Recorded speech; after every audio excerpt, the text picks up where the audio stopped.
present the entire program to you, including the guest speaker. May your precious will be done. Let there be neither Jew nor Greek. Let there be neither bond nor free. Let there be neither male nor female. Let us all be of this global institution that Liz Beatrice PCFA working on.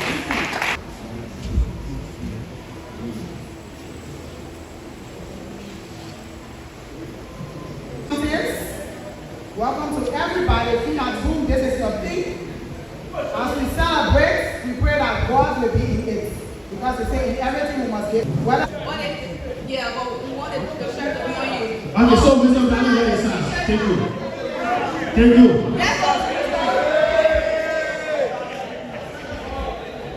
And so because we want you to get a t-shirt, we'll be calling you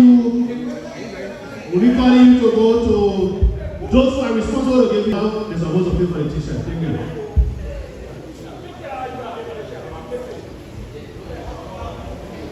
Recitation of the journalist creed. And now we done by the audience. We will all recite the journal. Go to page number 6 of the program. So you started, Baba. You failed to learn the creed. The other word just said, I mean, Jevana know the creed. Started, Baba.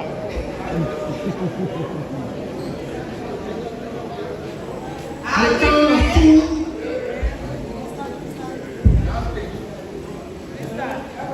Want to go? I believe in the journalists, in the profession of journalism, sorry. I believe that the public journal is the public trust that all connected with it are to the full measure of their responsibility. Trustees for the public, that acceptance of the lesser service, then the public service is the trade of this trust. I believe that clear thinking and clear statement, accuracy and fairness are fundamental to good journalism. I believe to write only what he holds in his heart to be true. I believe that suppression of beliefs or any consideration other than the welfare of society is indefensible. I believe that both the right as a journalist what we say as a gentleman, and the private and one's own pocket is as much to be the by the pocketbook of the lawyer. That individual responsibility cannot be escaped by giving the I believe that advertising we use in editorial columns should elect expensive interest of readers as a single seller, helpful truth, and the evidence should be journalism is the measure of its public service. I believe that journalism should see best.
The journalists read. I don't read that one out. And I hope you say it from our hearts. Let me know we are here. Thank you so much for having us.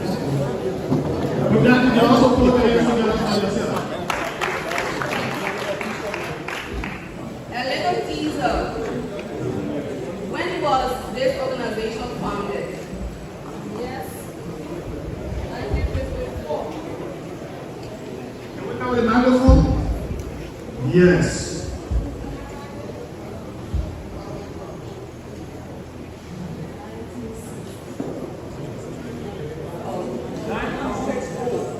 It's on.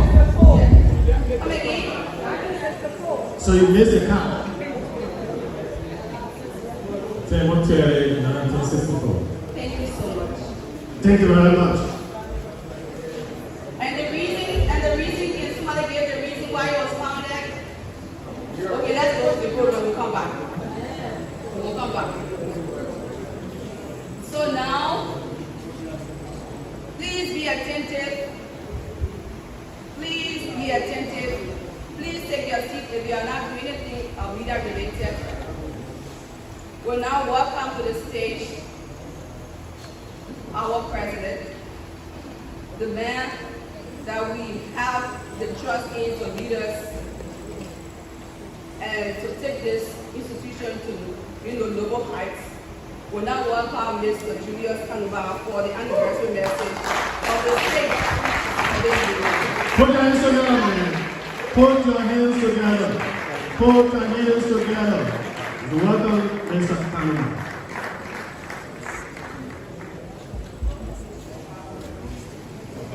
Thank you very much, fellow colleagues who are mastering our ceremonies. The special representative of the Office of the ECOWAS Commission to Liberia, Her Excellency Ambassador Josephine Nkrumah, the Ministry of Information, Culture, and Heritage and Tourism, the representation of the Kingdom of Morocco to Liberia, the Commissioner of the Independent Information Commission, fellow dignitaries, senior media leaders, veterans, our energetic media colleagues, and comrade leaders. About a year ago, we stood before you and other dignitaries, right hands up, and with eloquent voices, we take the solemn oath of office to uphold, protect, and defend the Constitution and bylaws of the Press Union of Liberia.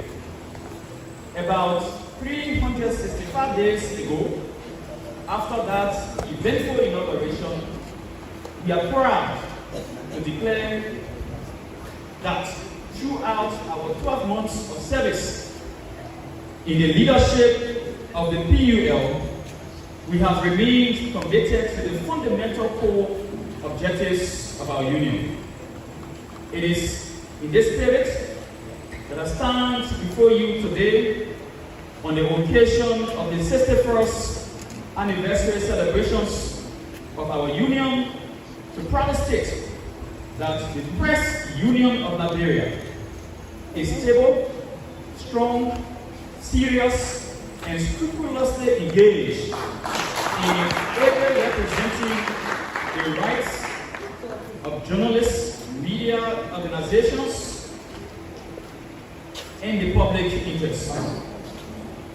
We owe this success of institutional resilience not to ourselves, but to the foresight and fortitude of men and women who championed the formation and perpetual existence of the Press Union of Liberia since 30 September 1964. Colleagues, happy Press Union Day.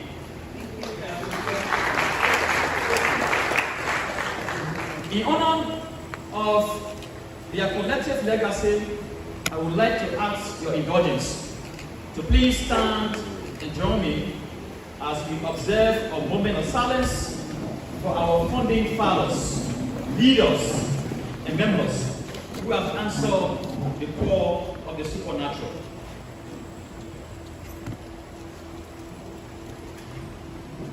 May their souls and the souls of all faithful departed rest in peace, and may light perpetual continue to shine on them. Thank you very much. Please have a seat. Colleagues, the celebrations today of the 61st anniversary of the Press Union of Liberia mark a significant milestone in the history and institutional evolution of our organization.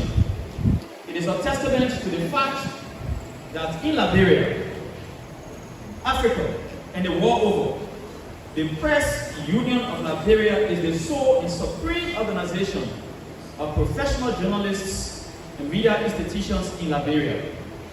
It grew out of and in fulfillment of both the 1847 and 1986 constitutions of Liberia. The Press Union of Liberia, it must be emphasized, is and remains an Article 15 institution, recognized not only by the government of Liberia, but by all local, national, and international organizations, the private sector, and more crucially, the public. This is why, when the Press Union of Liberia was most recently entangled in an internal disruption over the integrity of its membership register ahead of the November 2022 Congress, members of the society watched closely how the dispute will play out. I should say, even the resident representative of the Office of the ECOWAS Commission in Liberia, Ambassador Josephine Nkrumah, had her eyes on the conflict, to the extent that some of our colleagues attempted to block the vision from seeing the good intent. We are happy that rather than fearing to offend, Her Excellency Ambassador Nkrumah is today here with us, the Press Union of Liberia. Many valuable dignitaries who believe in a free press, freedom of speech and expression, and democracy are also here with us today. To you, the dignitaries, including our Professor Richmond Anderson, we say thank you. I should, at this time, recognize and commend all of you who have come here today. I should moreover applaud all journalists and members of the Press Union of Liberia from the 15 counties of Liberia, Africa, and the world who have joined us and are celebrating the 61st anniversary of our union. I see that distinguished senior media leader, Seattle Scott Johnson, the President Emeritus of the Female Journalists Association of Liberia, flew from Ghana. Seattle flew from Ghana to be here. So, Madam President, we say thank you for all that you continue to do for the PUL. So, from Grand Cape Mount to Bomi, Bapol, from Mandibi to Bon, Lofa, Nipa, Grand Gida, Rivodi, Sino, Grand Cru, and Maryland, and from Montserrat to Grand Bassa, onto River Sets. We are happy to have all of our colleagues from the counties here who are joining us to celebrate. Colleagues, while the 61st anniversary of our union is a time to generally celebrate, we should not forget that all is not well with respect to the state of press freedom, free speech and expression, and democratic governance in our dear country, Liberia. Especially in the preceding 21 months since the Joseph Yuma Walker administration assumed office, there have been a growing number of cases of attacks, assaults, harassment, intimidation, and suppression of journalists and media organizations, as well as citizens of Liberia, both of prominence and of non-prominence. It is concerning that under the watch of the President, Joseph Walker administration, and within the general practice of democracy, there have been many cases of anti-free press, freedom of speech, and expression offenses. This is alarming.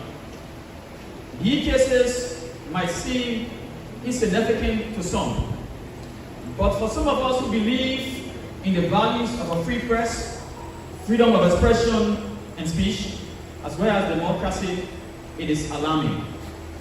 Going by these trends of the last 21 months of the Walker administration, we fear that by the time President Walker is out of power, by this frame of his constitutional mandate, the cases might continue to rise. So before the worst happens, we call on the Walker administration to stop the trend. It makes no sense for the Walker administration to pledge its commitment to press freedom, free speech, and expression. Why? When journalists and the media are attacked, assaulted, harassed, intimidated, and silenced, the very same administration sits supinely in silence without any noticeable action.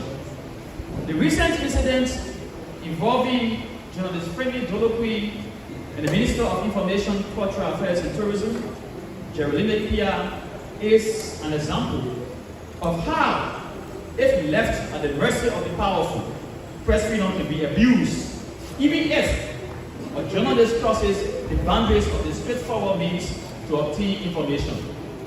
As announced on yesterday, the Specialized Committee of Inquiry, chaired by veteran journalist and media development specialist, Mrs. Torrance Lunter Brown, and comprising veteran journalists Antonia Law, Bruce Boyle, and Mr. Adama Kiatamba, Gemstone, the National Secretary General of the National Civil Society Human Rights Platform, they publicly submitted their report to the PUL leadership. The findings, observations, and conclusion of the report is not only damning of the conduct of Minister Pia and journalist Dolokwi, but also of the unprofessionalism by a few media entities. The report behooves us all to take a sober reflection and action going forward. Colleagues, the 61st anniversary celebrations of the Press Union of Liberia is a call to action. No doubt, the very essence of the PUL lies in its ability to serve as the moral guardian and watchdog of journalism and media practices. Because without this moral guardianship and watchdog role by an independent, impartial institution as the PUL, what will exist and confront us will be a regime of excessive government control underpinned by suppression and self-censorship. In Liberia's long history of political and economic governance, we have had many instances where the government of the day exerted its unwieldy powers to muzzle journalists and media entities into submission and extinction. The brutal eras of President William V.S. Tubman, Samuel Doe, Charles Taylor, and to a limited extent, or less brutal, but consequential also, Ellen Johnson Sirleaf and George Weah, are manifestations of both how a combination of oligarchy, military dictatorship, tyranny, and counterfeit democrats can directly and indirectly deploy resources and tactics, both financial, materials, and humans, to infringe on the rights of journalists, free speech and expression, as well as civil and political liberties. We urge the Joseph Walker administration not to follow the ugly paths of his predecessors, let alone to let the people of Liberia down. For our part as a union, it is essential that we fulfill our role as an impartial mechanism of conflict management and resolution. Since assuming office 1 year ago, we have received at least 10 complaints bordering on the work of journalists and media organizations, cases of apparent labor abuse, allegations of unethical leadership and corruption in some of our standing auxiliaries of the PUL. Some of the cases have been heard, while others are still pending because of the ongoing but now completed reforms of the National Media Council of Liberia. The Media Council is the independent, impartial professional body responsible to investigate and settle complaints and grievances arising from the work of journalists and media organizations in their relations with different forces in society. At this point, I should offer our unreserved apologies to all actors whose complaints are still pending before the union because of our cautious approach to activate the National Media Council of Liberia. Not only with impeccable characters, but with the necessary, efficient, effective, and credible guardrails to fast-track cases brought before the Ethical Council. It is in this spirit that I am pleased to announce that members of the National Media Council will be unveiled and inaugurated before the end of October 2025.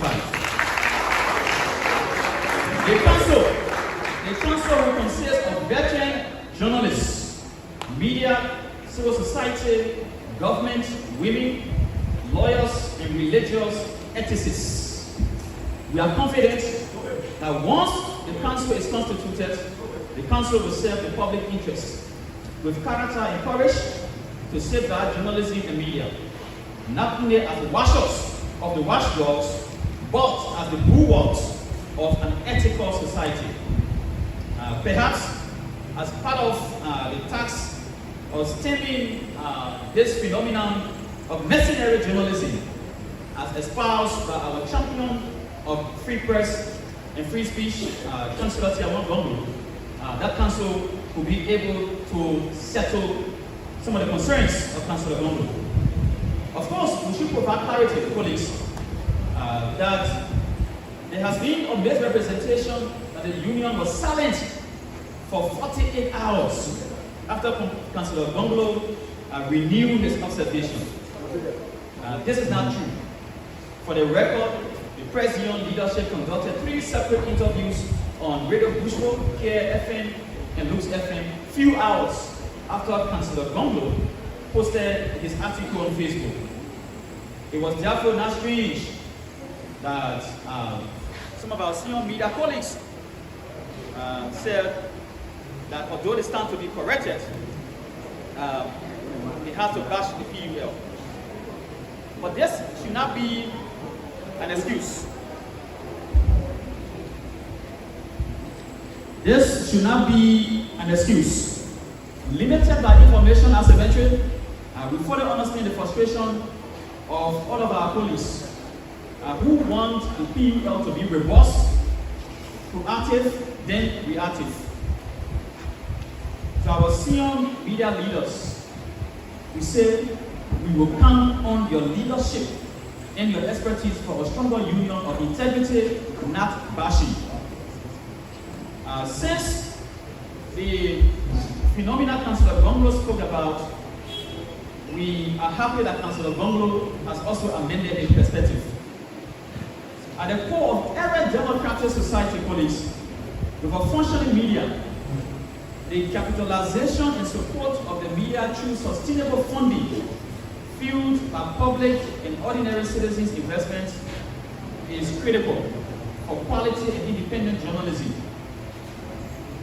In democratic societies, where journalism flourishes, with higher degrees of public interest journalism, those societies are not underpinned by delayed payments of advertising debts, inabilities to offer the minimum wage or above average wage of gainful employment, and the manifest threats of denial of public or private sector advertisement contracts or opportunities because of critical reporting. Contrast this with the reality of Liberia. We should say simply that the political economy of our media in Liberia is constraining, thereby influencing the quality of content of journalism. It is time that the government of Liberia, the private sector, civil society, and our regional and international partners work with the PUL to dialogue and refine the approaches to sustaining and supporting public interest journalism in Liberia. Colleagues, unless supported press is a threat not only to democracy, but to the welfare of journalists. One of the core fundamental responsibilities of the PUL is to seek improved work conditions of service for journalists and media workers. On this 61st anniversary of our union, it is sad to announce that the conditions of service of journalists and media workers in Liberia remain problematic. Although our administration is embarking on journalist welfare assessment, it is safe to say that all is not well with the conditions of service of journalists and media workers with respect to 1, salaries, 2, medical insurance, and other benefits. In the coming weeks, we will commission a rapid comprehensive assessment to design evidence-based advocacy for improved conditions of service for journalists and media workers. Colleagues, journalism is a profession that is guarded by professional code of ethics and conduct. To be considered a journalist proper in Liberia, it is required 1, registers and gets professional accreditation. Previously, the Ministry of Information, Cultural Affairs and Tourism was responsible for such accreditation. However, since Liberia transitioned into a full-scale democracy, that process of accreditation of journalists lies with the PUL. Colleagues, the registration or regularization process is ongoing. Please register. There will be time. The union will not be there for you if you are not with the union or for the union.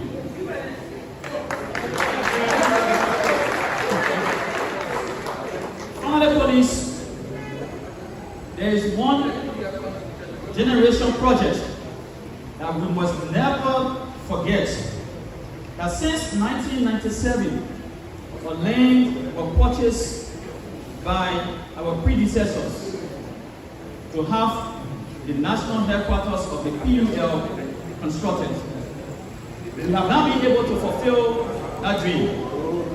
Our administration has taken a bold step in the approach to ensure that our national headquarters is constructed for and on behalf of journalists in Liberia. This is why the celebrations of our anniversary is presently intended. This is why the celebrations of our anniversary is presently intended to underscore, to highlight the essence of a national headquarters that will become the permanent home of the PUL. I would like to thank everyone who has so far contributed to this process. We are also counting on the ECOWAS Commission to do its part. The chair of the anniversary committee is here. She will outline some of the details and how contributions can be made.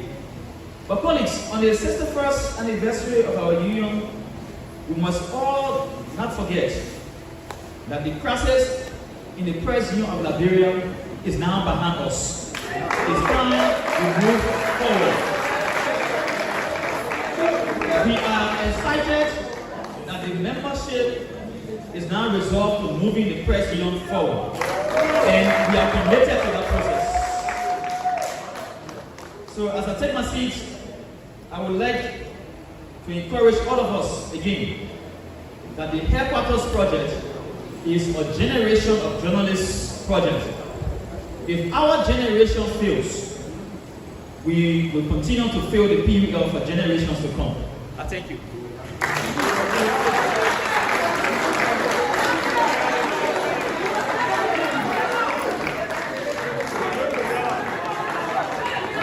You should be. So that was the voice of the president, Mr. Julius Kanumba, giving the anniversary message on this 30th day of September, AD 2025. Of course, we are just right here. Where is number 6?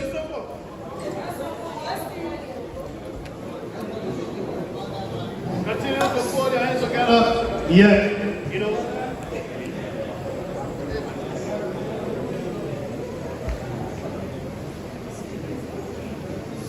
Bashta Kalu is one of the MCs here. Of course, this is an IT Liberia True Life. Put your hands together for yourself. Members of PUL, put your hands together for yourself. I want to remember, the president said a few things. The president said, he made a specific reference to the report released yesterday.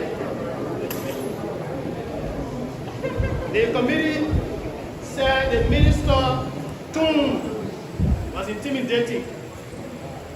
The minister, to some extent, abused press freedom.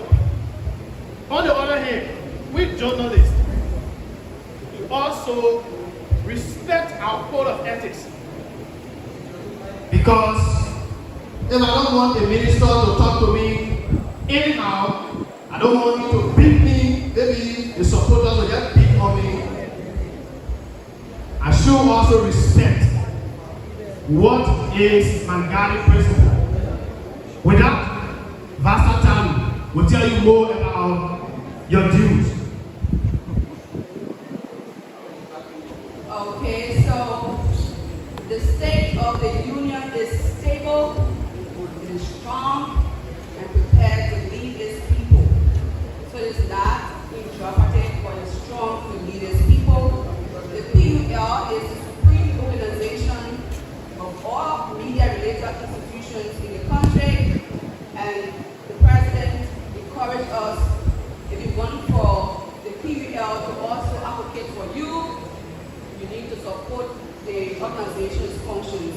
That is, have your ID card and also have your form so that you can also get your records. Because whenever something happens to you, maybe in Bangladesh, and you say you are a member of the PUL, but when you check in your records, you are not there, how do you expect the PUL to talk for you?